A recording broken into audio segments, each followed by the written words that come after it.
एक छोटा सा गांव था। सुबह की ठंडी हवा बह रही थी, हरे भरे खेत थे और मिट्टी की खुशबू आ रही थी। गांव में रहते थे दो दोस्त, रामू और श्याम। रामू और श्याम मेहनती किसान थे जो रोज सूरज के साथ उठते और खेत में पसीना बहाते। एक दिन गांव में एक बड़ा मेला लगा। मेले में लॉटरी का ऐलान हुआ, जो जीतेगा उसे मिलेगा 10,000 रुपये नकद इनाम। गांव के लोग बहुत खुश थे और किस्मत तो देखो, ये दोनों इनाम जीत गए, रामू और श्याम। अब दोनों के सामने था एक ही सवाल, इन 10,000 रुपये का क्या करें। रामू का दिल धड़क रहा था। वो अपने मन में सोचने लगा, वाह इतने सारे पैसे, सबसे पहले मैं घर का राशन भर लूंगा, पत्नी के लिए नई साड़ी लाऊंगा, बच्चों को मिठाई खिलाऊंगा और पुराने कर्ज भी चुका दूंगा। अगले ही दिन रामू ने बाजार से सामान खरीदा, मिठाई बांटी और थोड़े दिन खुशी मनाई। पर कुछ हफ्तों बाद उसके पास फिर से वही खाली जेब।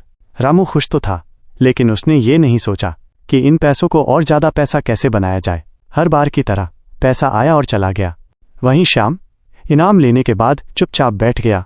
उसने कलम और कागज निकाला और हिसाब लिखने लगा। 10,000 रुपये से अगर मैं 200 साबुन खरीदूं, हर साबुन पर 10 रुपये का मुनाफा, तो 2,000 रुपये बनेंगे। अगली बार 12,000 रुपये से 300 साबुन खरीदूंगा, मुनाफा 3,000 रुपये होगा। और फिर धीरे धीरे बिजनेस बड़ा होता जाएगा। श्याम ने पैसे खर्च करने के बजाय पैसे को काम पर लगा दिया। पहले छोटा ठेला, फिर ट्रॉली और कुछ साल में पूरी दुकान। श्याम ने सीखा, पैसा तभी बढ़ता है जब आप उसे घटाने नहीं, बढ़ाने का रास्ता ढूंढते हैं। ऐसे ही 5 साल बीत गए। रामू अब भी दिन रात मेहनत करता, खेत में काम, उधारी और महीने के अंत में फिर वही टेंशन। श्याम अब गांव का सबसे बड़ा व्यापारी था। उसकी दुकान में हर चीज मिलती और लोग शहर से भी खरीदने आते। श्याम के पास सिर्फ पैसे नहीं थे, उसके पास सुकून और समय भी था। दोनों ने 10,000 रुपये से शुरुआत की थी, पर मंजिल एकदम अलग थी। फर्क सिर्फ पैसों का नहीं था, फर्क था सोच का। रामू ने पैसा खर्च किया, श्याम ने पैसे को इन्वेस्ट किया। जिंदगी में पैसा अचानक मिलना किस्मत हो सकती है, लेकिन उसे कहाँ और कैसे लगाना है ये आपकी सोच तय करती है। पैसा कमाना जरूरी है, पर उससे भी जरूरी है उसे आपके लिए कमाने का जरिया बनाना।